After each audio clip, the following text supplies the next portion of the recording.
Welcome to another episode of Growth Hacker TV. I'm Bronson Taylor, and today I have Walter Chen with us. Walter, thanks for coming on the show. Hey, thanks for having me, man. Yeah, absolutely. Now, Walter, you are the co-founder of iDoneThis, which is a great name, by the way. So first, tell us a little bit about iDoneThis. What is it? Yeah. I done this is just a really easy way to keep track of what you get done every day and share it with the people on your team. Yeah, now, if I'm correct, this is a done list and not a to-do list. Is that right? That's right. Okay, Yeah. what's the difference? So the difference is that a to-do list is where you write down all the stuff that you have to do, and a done list is where you write down all the stuff that you got done. And so we had this sort of interesting insight where we found that when you, a lot of people don't like to-do lists because it makes them feel terrible about themselves because they, are like, oh my God, I have so much stuff to do, I totally suck. And we found that a lot of really prominent people like, I don't know, Jerry Seinfeld, Mark Andreessen, a productivity hack that they have is not only writing down the stuff they have to do, but writing down all the stuff they got done. And it actually makes them feel great about what they're doing, and it's an easy way to sort of build up a history of your accomplishments. Gotcha. Now, originally, if I'm correct, iDoneThis was a side project. Is that right? That's right, yeah. So how did it begin? Yeah, so my co-founder, Rodrigo, he had this idea. It sort of started from this problem that he had gotten really out of shape and kind of fat, and so he wanted something that would sort of bug him every day and keep him accountable for getting stuff done. And so we sort of built iDoneThis in January 2011 with the idea that it would help him keep this New Year's resolution of getting back in shape. Mm-hmm. So tell me about how large it's grown since it first began. Any numbers you can disclose? I don't know what you guys are public about, but users, revenue, completed tasks, something. How big is this thing? Yeah. We've recently sort of crossed the 5 million dones that people wrote down. So that was awesome. We never really expected anyone to use it, and then we helped people get 5 million things done. That was awesome. And so we have something like 80,000 users right now. Wow.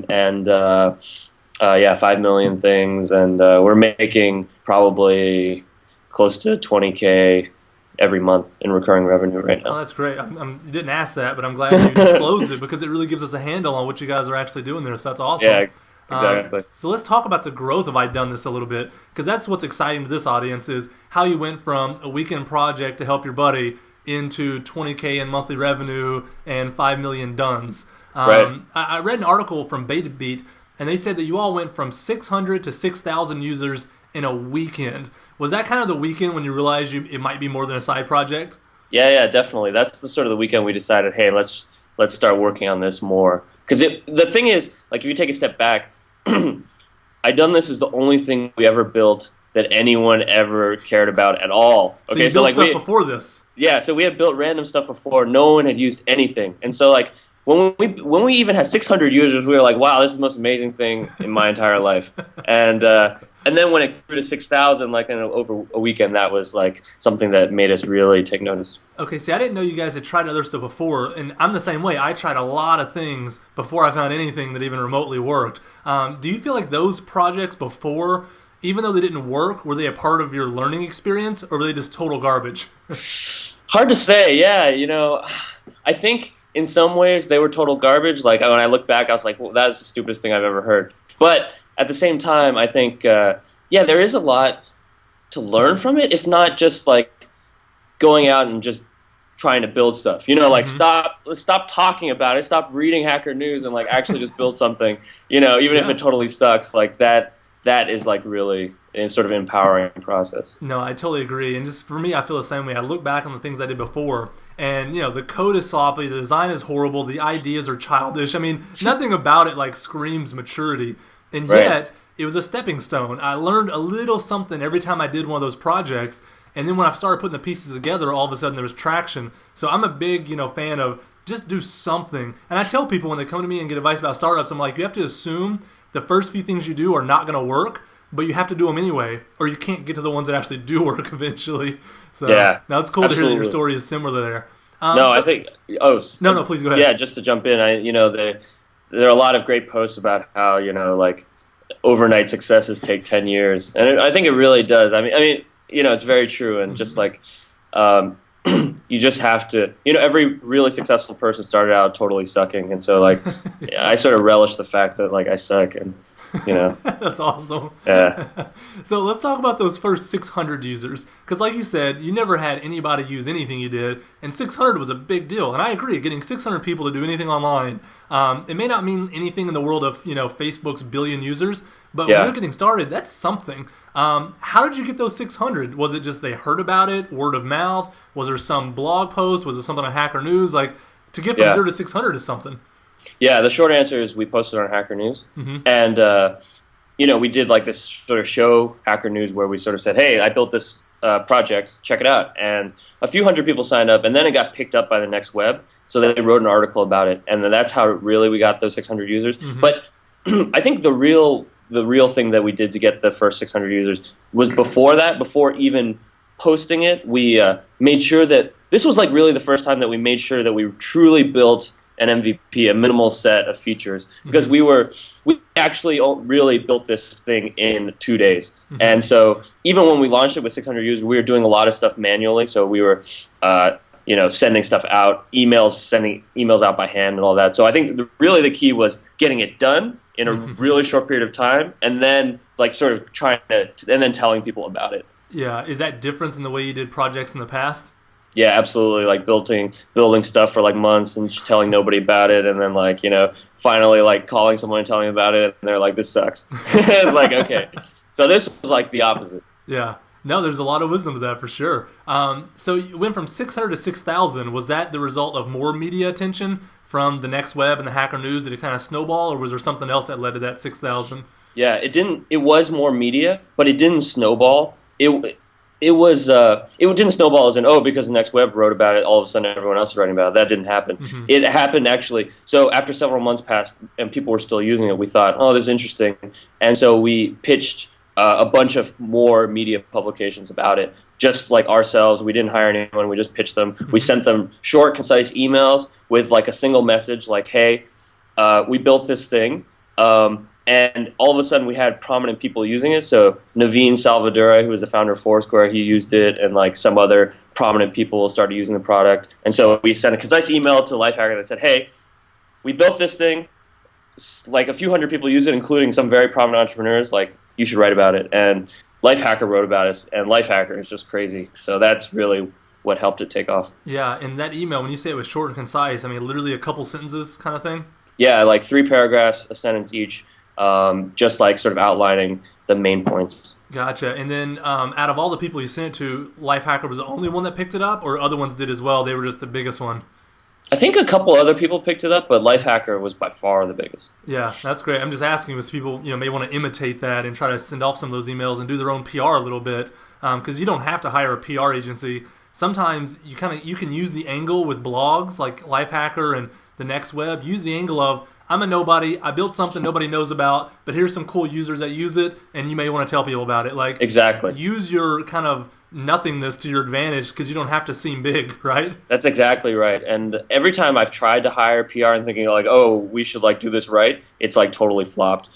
Exactly what you described is actually really powerful because Lifehacker is run by a bunch of people, and these people are just like us, right? And so they love to support. Actually, the Lifehacker people are awesome. They love to support, people who are just getting started, who build some cool thing, who have some interesting insight. Like for us, one of the interesting insights was like that we talked about with them is like, hey, writing down what you get done actually may make you more productive than keeping a to-do list. This sort of like counterintuitive notion. So yeah, they love that stuff. Yeah. So now you are at 5 million dones and 20,000 a month in revenue. Has inbound marketing and just kind of blogging and blogs writing about you, has that been the lion's share of your all's traffic and revenue generation? Yes, and that sounds ridiculous because like it sounds really ridiculous, but yes, that's the answer. And early on, when we had slower revenue growth, it was in part because I was like, we can't continue blogging forever. This is like a ridiculous way to acquire customers. Like we have to be more like Facebook and like have it like go viral. And so we worked on like virality, but none of it ever worked. And maybe I mean, not saying that it won't ever work, but we actually found that we were able to drive revenue growth stronger when we decided to focus much more on content. Wow, gotcha. So how do you scale it? I mean, is it literally just you writing a lot every chance you get? Is that kind of how it scales? Yeah, so that's one of the sort of concerns with content is like, does it scale? Mm-hmm. And so I'm not totally clear on, I mean, because like we haven't hit crazy scale, but I would say in the scale from 1K recurring revenue to 20K recurring revenue, yes, it does scale. Mm-hmm. 20K to 50K, I think it does scale. But like 50K to like 500K, like probably, I don't know. Yeah. And so the way it scales right now, is mostly with we brought on an additional content person, mm-hmm. but you don't want to scale necessarily through headcount. That's a bad idea, I think. But we scale sort of through process. Like we figure out what works and then do more of it. And that sounds sort of vague, but that's like I think the sort of like the main way. It's like find what works. You just see, like to give you an example, mm-hmm. you can learn a storyline that works. Like for instance. Keeping track of what you get done every day may actually make you more productive than keeping track of what there is to do. Mm-hmm. And people are like, whoa. And so you find out that, okay, let's say that storyline works. Now you scale your content by just writing about that a lot, right? So it's like rather than like write about 10 topics of which you don't know which one works, now you're writing just about one topic over and over and over, right? So you're sort of scaling, you're making yourself more productive by writing about a storyline that you know is effective. Yeah, that's great. You're kind of A/B testing your content ideas and running with the results that work. Exactly. And I like what you said about how you think it scales to 20K, you think it'll scale to 50K, and there will be a ceiling at some point after that. But in a sense, that's okay because once you get to 50K, then you can spend months thinking about how to build a viral loop that works, and you're not worried about paying the mortgage, right? But getting to 20K is a big deal. So if content can get you there, that's a huge win that you can build on for a long time to come. Yeah, I totally agree. I sort of, I do think with most people who are obsessed with growth, they're never happy to not grow. Like so, like once you start growing, you're like, oh my god, I got to do whatever it takes to like maintain the growth rate and then try to increase it, right? So, mm-hmm. But there is, true. Once you hit profitability, there is a bit of like a sort of sigh of relief, but. Mm-hmm. But I think that I think the sort of key thing is what you said, which is sort of the point of like it doesn't matter if it doesn't scale between 50K and 500K if you can get to 50K by doing something that doesn't scale, mm-hmm. Especially if in the process you learn a lot about why people like your product because you begin to understand the storylines and then you begin to understand why people like your product. Then you can sort of it helps in all phases of what you're doing. Yeah, and I had the assumption that you guys used a lot of inbound and blog and content because as I searched for you all online to get ready for this interview, you had a lot of inbound links from a lot of different kinds of sources, and that's one of the telltale signs. I mean, you do a search for a company, and all of a sudden they're blogging for 20 different publications. You're probably onto their strategy, right? Exactly. but it works. Exactly. It works, And one of the blog posts you wrote was about inbound marketing. To go kind of meta for a second, you're writing mm-hmm. about the thing you're doing while you're writing it. But you broke down some of the things, some of the tricks to keep in mind. I want you to walk us through these a little bit. The first one was know your audience. What do you mean by that? Yeah, I think it's just a sort of like fundamental of like speaking and writing. It's like you got to make sure you know who you're writing to, mm-hmm. and that's also who you're selling to, right? And so I think it's part of the learning process that we described, but it's like iterative. Mm-hmm. But yeah, that's absolutely vital. Yeah, and then the next one you say don't just blog, but get published. Sounds kind of oxymoronic there. What does that mean? I like to focus on this notion of thinking about, and this fits with the knowing your customer, which is like know where your post is going to be published before you even write it. Like you should write with some distribution strategy in mind for that content, because what you often see is people writing content with no distribution. It's like, then the content is nearly irrelevant, and so like I like to think about where is this going to be published, mm-hmm. and then use that to help me tailor the whole article. So like when you email a blog and say, hey, I want a guest blog for you, do you wait for their go-ahead before you really craft the blog post? Is that what you're saying? Yeah, that's part of it. That could be part of it. But yeah, it's really like, say I'm going to write a blog post for my own blog and I have an idea about what it's going to be about. Mm-hmm. Now, depending on whether it's going to be published on Lifehacker, say, or Business Insider. And Business Insider, maybe it'll focus more on describing management, take a management perspective. But say it was going to be published on Lifehacker, then it might take a more personal productivity angle. And so, like, I like to think these think these things through beforehand, because if you don't, then you might be in a case where you spend a lot of... The key is just to avoid the situation in which you invest a lot of time writing something and no one reads it. Like, that sucks. No, that's great. The third one is draw in big guys. What do you mean by that? Who are the big guys and how you draw them in? Yeah, so we've been really lucky in building relationships with publications like Lifehacker, but also relationships with individuals like Dan Pink, who I don't know if you know who he is, but he is a 5-time best-selling author on the changing world of work. Mm-hmm. And so we've been able to, and this is in part through content, is like write interesting stories, attract sort of like thought leadership style, like sort of like inbound interest from people like Dan Pink, and then we reach out to them and build a relationship with them. And then so later on, they write about us, they publish our content, etc. So he's written about us several times, and actually he decided to invest in our company, which was awesome. And so that's what I think. It's important to connect with influencers and build relationships with them.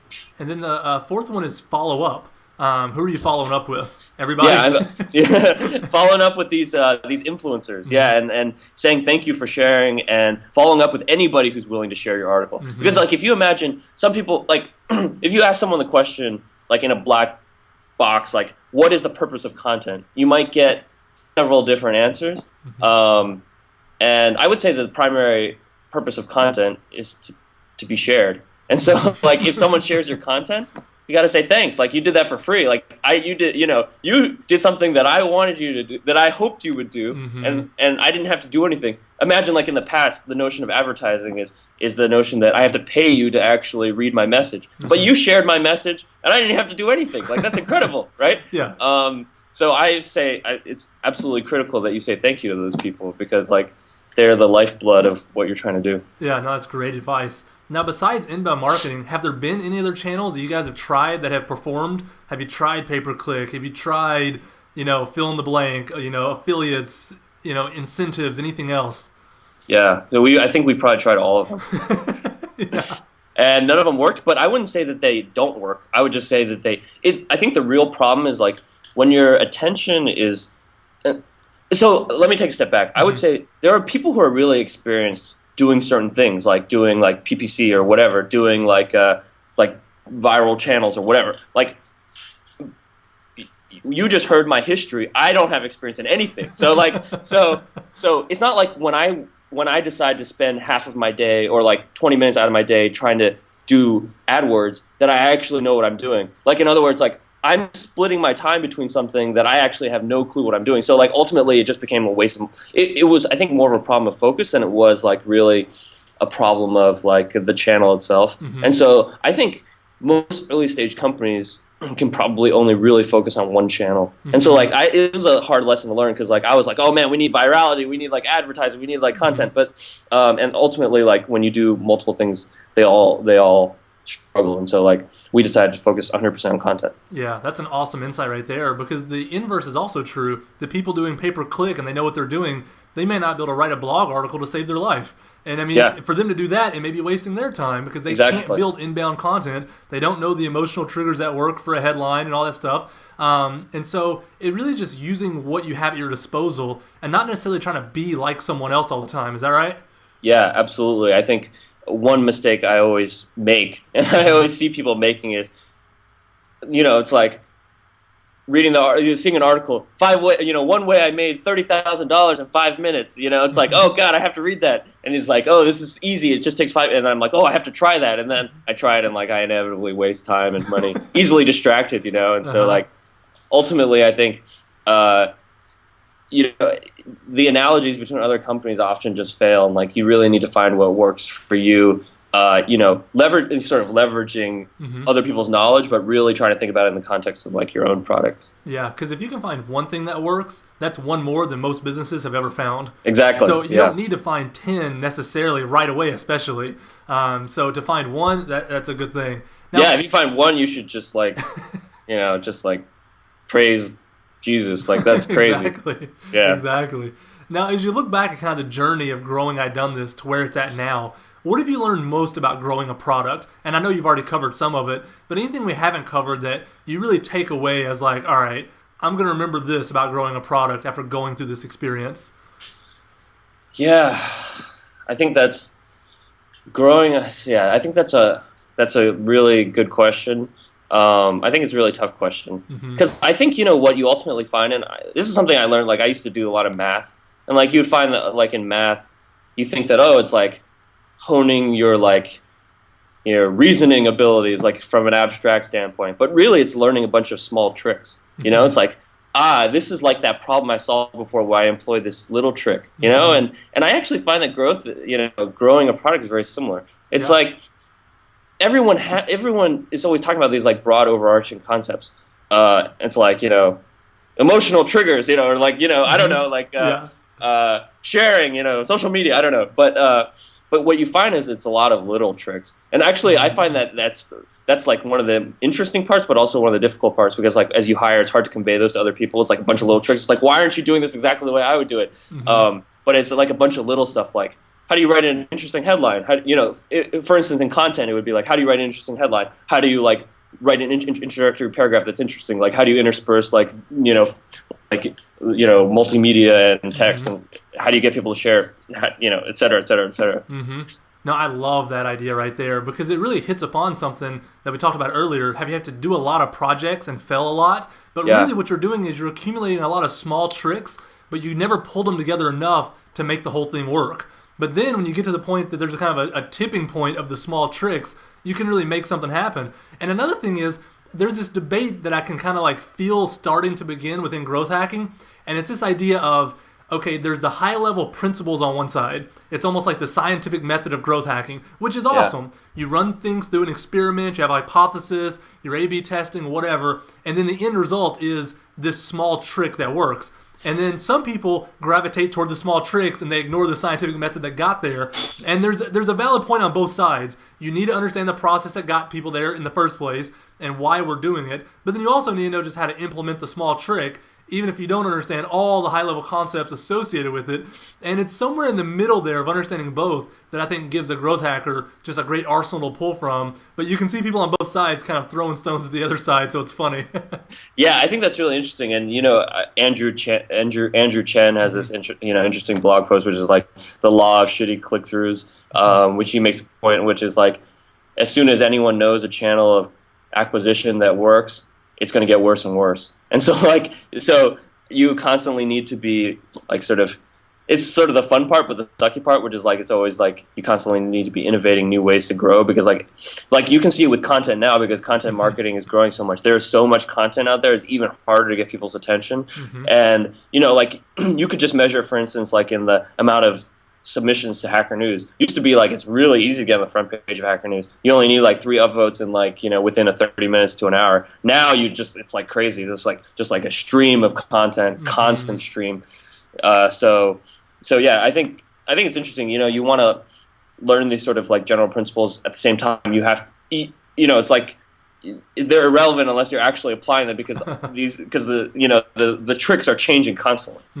No, absolutely. That's great. And, it's funny to think about inbound as a channel that's getting saturated, but it's like, you look at your feed reader of choice, and you can tell how many people are trying to use it as an inbound channel. 7 ways to do this, 13 ways to do this, 9 things I learned doing this. You can tell the content marketers taking the reins and just, ruling the blogs. And you wonder, I don't know if it's going to last or not. I mean, we'll see what happens. We'll see how much content people can actually have before they reach a saturation point.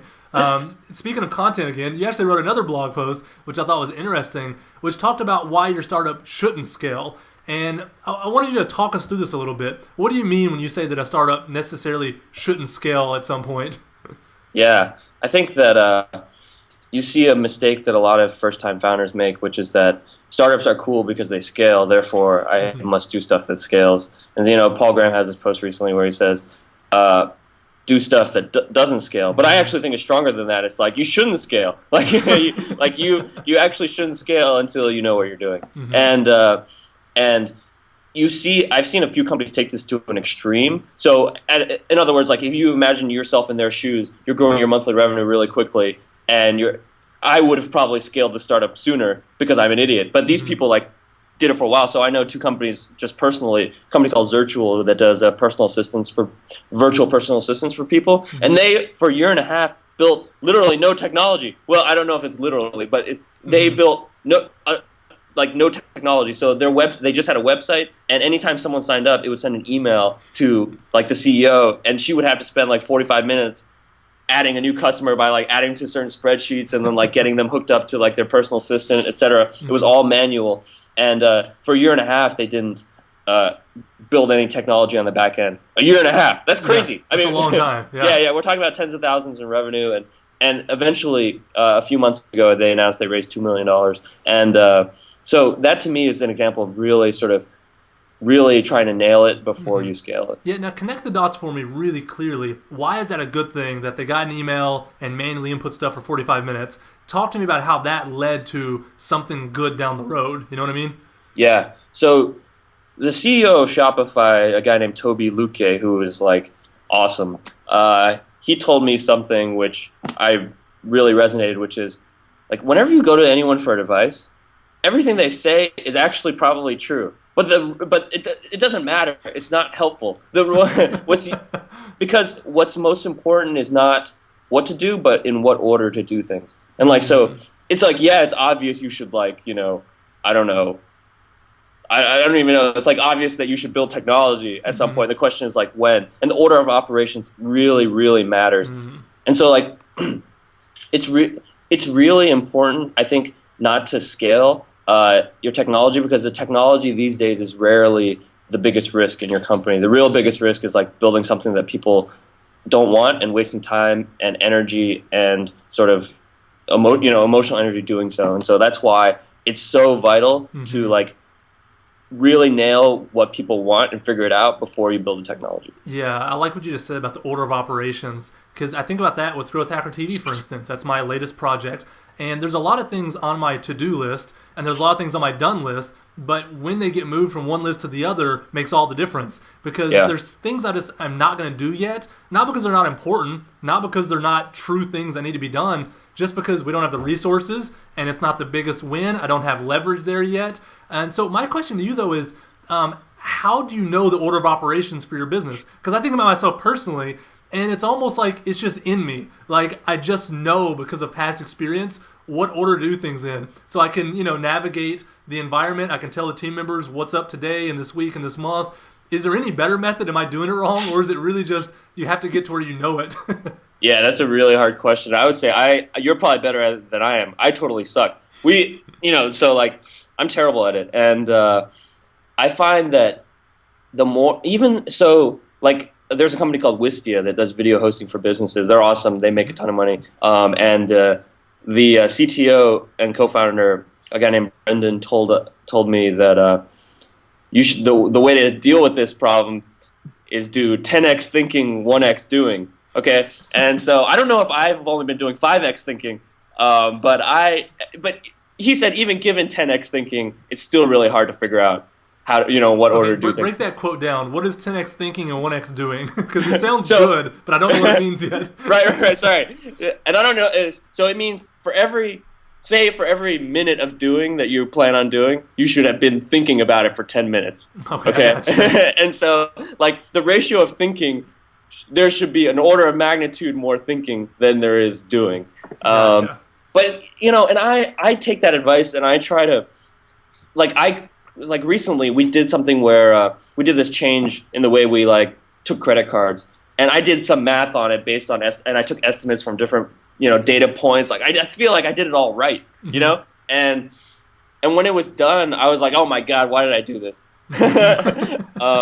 And I was like, this is not the right order. And so, like, I don't know, man.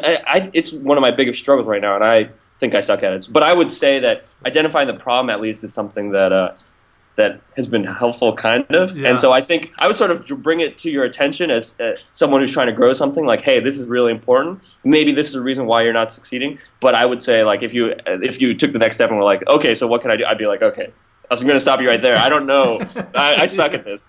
No, that's good. Thanks for your honesty. It's a hard problem. Know what to do next. And like you said, if order of operation matters that much, then just knowing that could be the difference in winning or losing.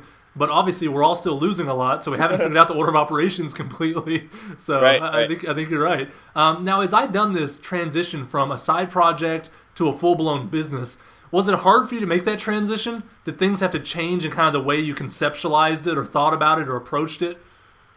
I would say not really. I actually like that, Mm-hmm. and I like I like making money, and I like having some concrete way to, like in the way that like people are happy, customers are Mm-hmm. happy, and they're paying you. Like that's awesome. I Mm-hmm. so I sort of I don't know.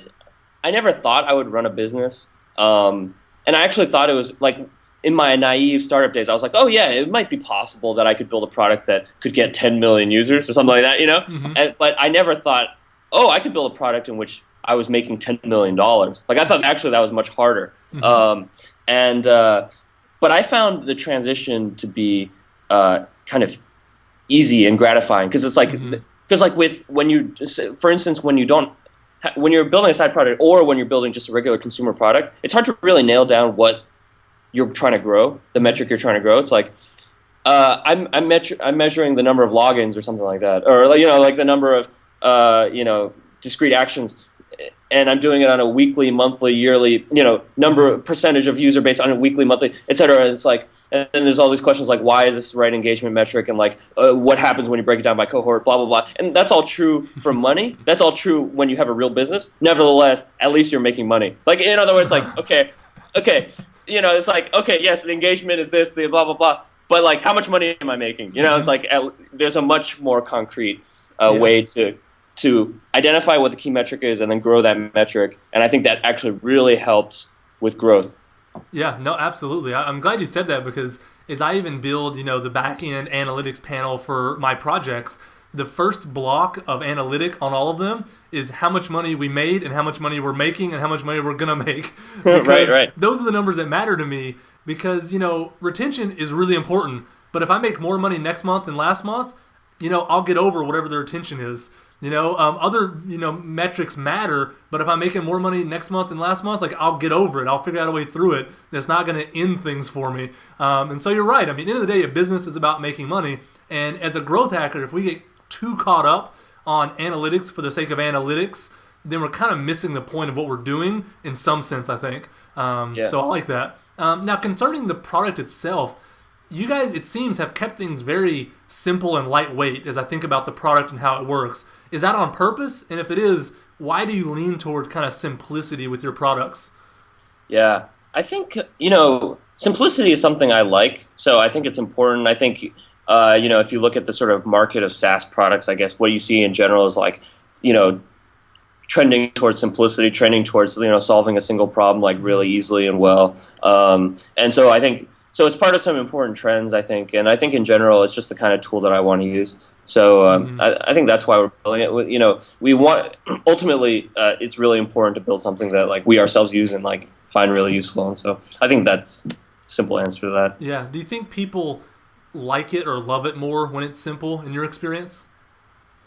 Yeah, I think so. I really do.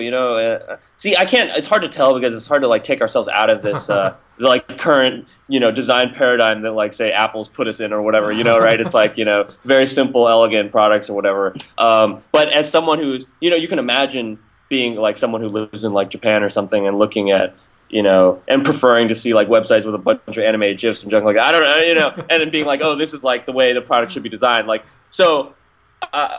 But I would say, like, I do think, I think simplicity sort of has a few things. One, it's something that I want to use, and two, actually, it's focused on like it helps you focus on like doing things that don't scale, like really just building a simple product that does like a single thing, and then figuring out where to go from there. So I think it's like much easier to like deliberately think about what features are useful and then add them slowly rather than like building a bunch of random junk, a bunch of which that sucks, and then like taking it off. So like MVP and simplicity kind of go hand in hand. Maybe you're Exactly, doing them for different reasons, but they kind of have the same result in that they work. Because it's hard to have an MVP that's super complicated. It's hard to pivot quick when things are super complicated. It's hard to know what feedback to focus on when things are super complicated. Yeah. So maybe you're doing it for aesthetic reasons. Maybe you're doing it for MVP reasons. Maybe you're doing it because people enjoy it because of the context they're in with Apple's brainwashing. Either way, I think it works personally.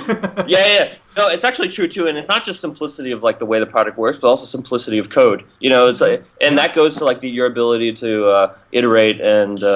You know, it's like, is the code simple? Like, is logic simple? Is everything simple? Like simplicity through the front, from the front through the back. You know. Yep. So yeah, I think it actually does really help with just like the process of building. Yeah, and when you guys, I've seen you state online before that when you make decisions for the product, you base it on 3 different things. You base it on feedback and data, social science, and your gut. Right. So tell me about that mixture a little bit. How do you make product decisions based on those kinds of things? Yeah, so I think it's you know, it's hard. Everyone says talk to your customers, like, you know, and build something that you want, and then like, you know, it's like, yeah, it's just like all these different considerations. So it's basically just like, how do we? And I don't think anyone, you know, and I don't think of it try to even think of it in a scientific way, like how to like mash feedback together and like turn it into a product. I would sort of just like sort of enumerate the broad spectrum of potential influences, and then sort of like.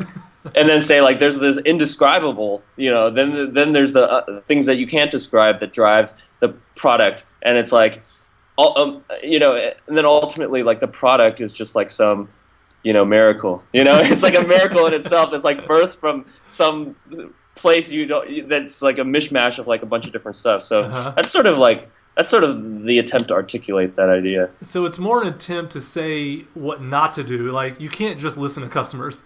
And you can't just listen to your own gut. You can't just look at the data, because any of those alone could lead you to a very dark place, right? Right. Actually, that's a really interesting point.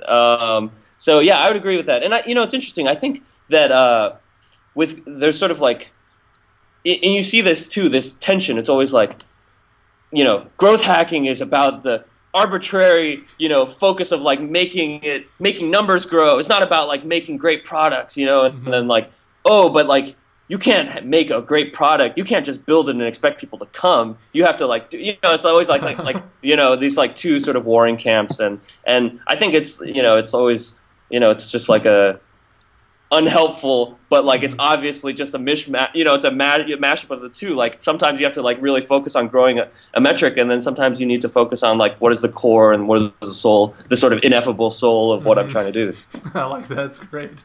Now you guys have chosen a price point. I think I have this right, of $5 a person. Did you guys arrive there through intuition, gut, data, social science? What was it that got you guys to that price point? Because I'm always interested about how people price their offering, you know? Yeah, that's a good example. So I would say that we priced it at $3 a user based on gut, and then we raised it to $5, and we tested it, and people were willing to pay it, and so we said, let's keep it at 5, based on data. Data told us that like 5 was good, and but data didn't tell us that 5 is the best. Data told us just that 5 was okay, and that we were making more money than 3. And so like, and then. You know, and then the question is like, what's the best? Well, we don't know what the best is because we haven't invested time into it, because we think that we think based on our gut that that it's more important now to sort of grow the overall trajectory of the product rather than optimize on a single number. So that's sort of like a good example of how, and I don't know if we're doing it right, but that's sort of like a good example of how we're sort of like trying to figure that out based on like a mishmash of a bunch of random junk. Yeah. You know, I like how honest you've been in this interview, because it really exposes the truth about growing products, is that we know very little. We try things, we learn things from other people, we get advice, we fail, we grow, we do something that's right, we stumble upon something. And really, like, that's the life of an entrepreneur, is just you keep moving and you acquire little bits as you go. But it is not this super calculated thing that sometimes the end result blog article makes it look like it was, right? Right. And that actually is a funny tie-in back to the sort of notion of content, because content always makes things seem better than they actually are, because they have to have a narrative, you know? Yeah. The narrative is rarely so simple. I think the one thing I'd add to what you just said is that I found it really useful to have, I don't know, mentors, but people you really trust. Mm-hmm. People you really trust on your product, and people you really feel like you can talk to who are really thoughtful, smart people. So for me, I know the guys at Leo Widrich, the founder of Buffer, I know really well, and he's been like a really big. He's like a genius when it comes to content. So Right, he is. yeah, and then guys like Chris Savage, who's the CEO of Wistia, he's like just been amazing sort of guy to support our company, and like finding these customers that you really trust and people you really trust who can help you think through some of these things. I think is like really surrounding yourself with a cohort of people that like are awesome. You know, that you think at least are great people. That you know that you're working together to figure junk out. I think that's like really key. No. So like for instance, like Greg Colati or Chelati, I'm screwing his name. The chief marketing officer at Help Scout. Yeah, does all the psychology stuff. Yeah, he's blowing up. He's the one who introduced us. So like, that's right. So you know that's just another example of like how. You know, I got on Growth Hack TV because not because I'm the greatest growth hacker in the world. In part, that's part of the reason. But the other part is because, I've surrounded myself with people, and you know, awesome people like Greg who are really good at this. Like really good. Yeah, absolutely. And I'm sure Greg was probably introduced to us by somebody else, I think, who read his psychology ebook and thought it was one of the greatest things. And they shoot us an email, and that's the way this world works. So networking, it still matters. As much as now things are done with viral loops and all those kind of things, just knowing people, it still is very effective. Well, Walter, this has been an incredible interview. I mean, there's been so many insights here. I think this is going to have probably one of the most quotable, tweetable interviews that we've had because of all the little one-liners. But let me end with this question. What's the best advice that you have for any startup that's trying to grow? And I know you don't know the specifics of their situation. I mean, it has to be high level and vague. But what's the best advice you have for them? Yeah. I think the best advice I always talk to people about when people ask me for my advice, I guess the questions I always ask back are centered around what's unique about them. And like what's unique about their value proposition, what's unique about what they're doing. Because the thing that's unique about what you're doing, I think, is going to drive everything you do, whether like it's going to be what your content is about, you know, and it's going to be the reason why people are going to share you with somebody else. Like if it's virality, that's your main growth thing. So I really say, reflect a lot personally and within your company about what it is that's actually interesting and special about what you're doing, and that's going to drive. I think that's going to drive how you grow. At least, So super high level and vague, but I really think that that's incredibly, incredibly important. And I use the word incredibly to sort of reinforce how important I think it is. Yeah, and I can see that reflected even in your own product. When you go to the iDoneThis, landing page, it's all about what's unique about iDoneThis. How it's not a to-do list, it's a done list. It isn't something you have to learn. There's not a steep learning curve. It's if you know how to use email, you know how to use it already. There's all these things you do to kind of reinforce what's unique about your all's offering. And so just, if you just skim the homepage, you're going to walk away with a place for iDoneThis to live in your mind because you understand it's unique in the offerings. So I think you're following your own advice. Thanks, man. Yeah, you got to tell your own story, I really think that's you got to at least that's from a content perspective. But you got to tell it whether through your product or whether through words or whatever. But yeah, absolutely. Walter, this has been a great interview. Thanks again for coming on Growth Hacker TV. All right, thanks, man. I appreciate it.